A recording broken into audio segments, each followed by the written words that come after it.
కారిన కన్నీళ్ళు తడిపెను దేవుని పాదాలు, ఇప్పటి నుండి నీ కళ్ళు చూచును దేవుని కార్యాలు.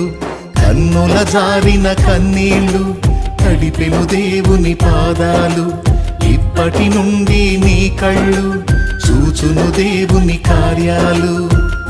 ఉందిలే దీవెనా